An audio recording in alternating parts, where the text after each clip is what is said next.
Hello friends, welcome to chef food Tamil. நான் உங்கள் chef John. இந்த வீடியோவில் நம்ம என்ன பார்க்க போகிறோன்னா, கல்யாண வீட்டில் பிரியாணியோட ஸ்பெஷலாக இருக்கிற ஒரு ஸ்வீட்டு தான் அதுதாங்க பிரெட் அல்வா. அதை எப்படி செய்கிறதுன்னு பார்க்கலாம். நான் எல்லாமே மெஷர்மெண்ட்டு கரெக்டாக கொடுத்துருக்கேன். இதை ஃபாலோ பண்ணிங்கனாலே உங்களுக்கு சூப்பரான கல்யாண வீட்டு பிரெட் அல்வா ரெடி ஆகிடும். வாங்க வீடியோக்குள்ளே போகலாம். வீடியோக்குள்ளே போகிறதுக்கு முன்னாடி நம்ம சேனலை மறக்காமல் சப்ஸ்கிரைப் பண்ணி சப்போர்ட் பண்ணிக்கோங்க. கூடவே இருக்கிற பெல் பட்டனை ப்ரெஸ் பண்ணிக்கோங்க. அப்போ தான் ஃப்ரெண்ட்ஸ் நான் செய்கிற ரெசிபியோட வீடியோ உங்களை தேடி வந்துகிட்டே இருக்கும். இப்போ வாங்க நம்ம வீடியோக்குள்ளே போகலாம். பிரெட் அல்வாவுக்கு நான் 4 கிலோ சுகர் எடுத்து வச்சுருக்கிறேன். அந்த 4 கிலோவில் அரை கிலோ போல் நம்ம சுகரை பிரெட் அல்வா செய்கிற பாத்திரத்தில் போட்டு நம்ம கேரமல் ரெடி பண்ணிக்கலாங்க. நம்ம இந்த கேரமல் ரெடி பண்ணுறதுனால நமக்கு கலர் நல்லா சூப்பராக டார்க் ப்ரௌன் கலர் கிடைக்கும். அதுக்காக நம்ம இந்த ப்ராசஸ் பண்ணுறோம் ஃப்ரெண்ட்ஸ். இப்போ பாருங்கள், நமக்கு சுகர் நம்ம அப்படியே கிண்ட ப்ரௌன் கலராக வந்துக்கிட்டே இருக்குது. இந்த மாதிரி ஒவ்வொரு ஸ்டேஜ்லேயும் நம்ம ஃபயர் அதிகமாக வைக்கக்கூடாது. மீடியம் ஃப்ளேம்லேயே வச்சு நல்லா டார்க் ப்ரௌனாக நம்ம அவசரப்படாமல் நம்ம இந்த மாதிரி கிண்டிக்கிட்டே இருக்கணும். சுகர் உங்களுக்கு ரொம்ப கருப்பாகிடுச்சுன்னா கசக்க ஆரம்பிச்சிடும். அந்த லெவலுக்கு போகாமல் நல்லா டார்க் ப்ரௌன் கலரில் பார்த்துட்டே இருங்க. பாருங்கள், இந்த அளவுக்கு நமக்கு வருது. இன்னும் கொஞ்சம் அடுத்த ஸ்டேஜ் வந்தோன்னா நம்ம தண்ணி சேர்த்துக்கலாங்க. தண்ணியோட அளவு பார்த்திங்கன்னா நான் 2 லிட்ரு சேர்த்துருக்குறேன். இப்போது நமக்கு ப்ரௌன் ஆகிட்டே வந்துட்டுருக்கு. லம்ஸ்லாம் இருக்குது. அப்படியே மெல்ட் ஆக அந்த கட்டி கட்டியாக இருக்கிற சுகர்லாம் அப்படியே நமக்கு ப்ரௌன் ஆகிடும். பாருங்கள், நமக்கு சூப்பராக தின்னாக சுகர் நமக்கு கேரமல் ரெடி பண்ணியாச்சு.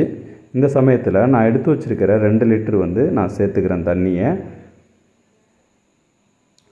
தண்ணி சேர்த்து தண்ணி கொதிக்கும்பொழுது நமக்கு இந்த மாதிரி இருக்கிற எல்லாமே சுகர் எல்லாம் மெல்ட் ஆகி அதில் சூப்பராக நம்ம அந்த கேரமல் வாட்ரு ரெடி ஆகிடும்.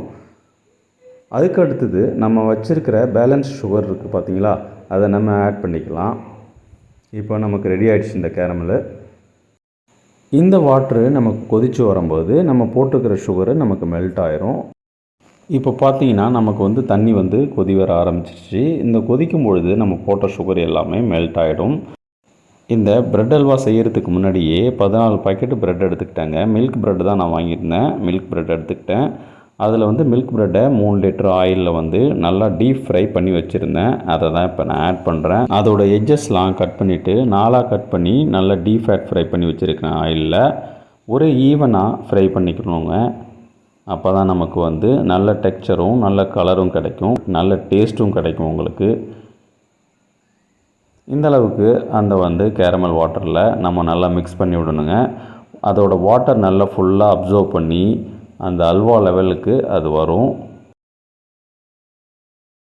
நாம் கைவிடாமல் மீடியம் ஃபயர்லேயே நம்ம மிக்ஸ் பண்ணி விட்டுட்டே இருக்கணுங்க.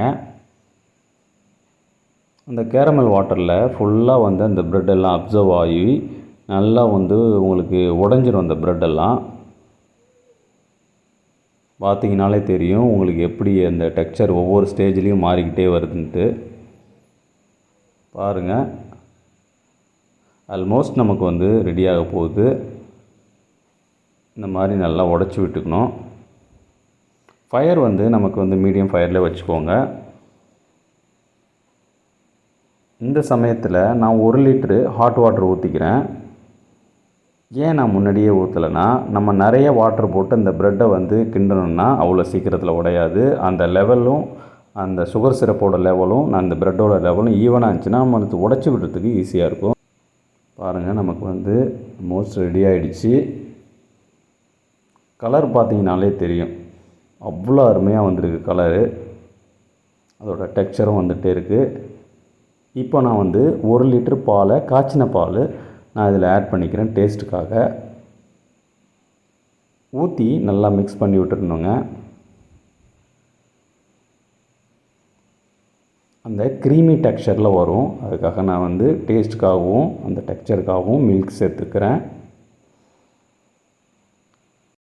இதில் ஒரே ஒரு இன்க்ரீடியன்ட்ஸ் மட்டும் நான் ஆட் பண்ணாமல் வந்துக்கிட்டே இருக்கேன். அது என்னன்னு வீடியோவில் கடைசியில் சொல்கிறேன்.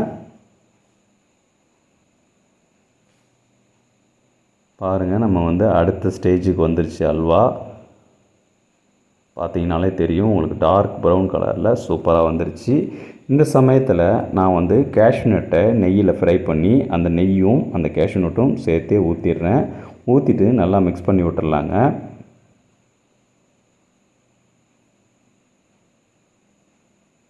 நெய் சேர்த்துக்கலாம். நெய் சேர்த்து நல்லா மிக்ஸ் பண்ணும்போதே தெரியும், அந்த பாத்திரத்தில் ஒட்டாத அளவுக்கு வரும் பாருங்கள். அப்படியே சைடில் பார்த்தீங்கனாலே தெரியும் அல்வா வந்து ஒட்டாது உங்களுக்கு. கடைசியாக நான் வந்து ஒரு 50 கிராம் ஏலக்காய் பவுடர் சேர்த்து நல்லா மிக்ஸ் பண்ணி விட்டுக்கிறேங்க.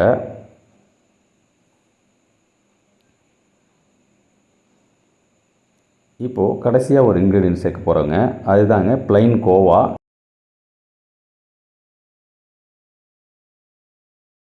இது வந்து 1/2 கிலோ கோவா.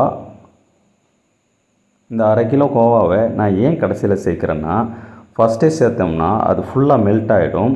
இப்போ கடைசியில் சேர்க்குறதுனால என்ன பெனிஃபிட்னு பார்த்தீங்கன்னா, அதில் வந்து சின்ன சின்ன பால்ஸ் வந்து நம்ம கிண்டி விடும்போது கடைசியில் அப்படியே இருக்கும். அப்போது நம்ம பிரெட் அல்வா சாப்பிடும்போது நல்ல டிஃப்ரெண்ட் டேஸ்ட்டில் சூப்பராக இருக்குங்க. அதுக்காக தான் நான் கோவாவை கடைசியில் சேர்த்தேன். நீங்களும் ட்ரை பண்ணி பாருங்கள். நான் சொல்லியிருந்தேன் ஒரு விஷயத்தை கடைசியில் சொல்கிறேன் அப்படின்ட்டு.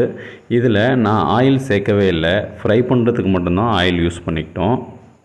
அதுதான் நான் முன்னாடியே சொல்லிகிட்டே இருந்தேன், நீங்கள் ஆயில் சேர்க்க வேண்டாம். ஏன்னு கேட்டிங்கன்னா ப்ரெட்டிலேயே ஆயில் ஃப்ரை பண்ணி அது அப்சர்வ் ஆகிருக்கும். அதுக்காக தான் நம்ம ஆயில் சேர்க்குறதில்ல. இப்போது நம்ம பிரெட் அல்வா ஃபுல் அண்ட் ஃபுல்லாக ரெடி ஆகிடுச்சு. இதை நம்ம வந்து கார்னிஷ் பண்ணி அனுப்பிடலாங்க. நான் இந்த மாதிரி ஒரு சின்ன ஸ்பூன் எடுத்து சின்ன சின்னதாக வெட்டி விட்டாலே நமக்கு வந்து நல்லா கார்னிஷ் பண்ண மாதிரி இருக்கும். பாருங்கள் அது எப்படி பண்ணுறேன்னு பாருங்கள். அவ்வளோதான் ஃப்ரெண்ட்ஸ், நமக்கு வந்து சூப்பராக வந்து பிரெட் அல்வா, கல்யாண வீட்டு பிரெட் அல்வா ரெடி பண்ணிட்டோம். நீங்களும் வீட்டில் ட்ரை பண்ணி பார்த்துட்டு வீடியோவுக்கு மறக்காமல் கமெண்ட் பண்ணுங்கள். வீடியோ பிடிச்சிருந்துச்சுன்னா உங்கள் ஃப்ரெண்ட்ஸ் அண்ட் ஃபேமிலிக்கு ஷேர் பண்ணி சேனலுக்கு சப்போர்ட் பண்ணுங்கள். சேனலை மறந்துடாமல் சப்ஸ்கிரைப் பண்ணிக்கோங்க. அடுத்த ஒரு வீடியோவில் சந்திக்கிறேன் ஃப்ரெண்ட்ஸ்.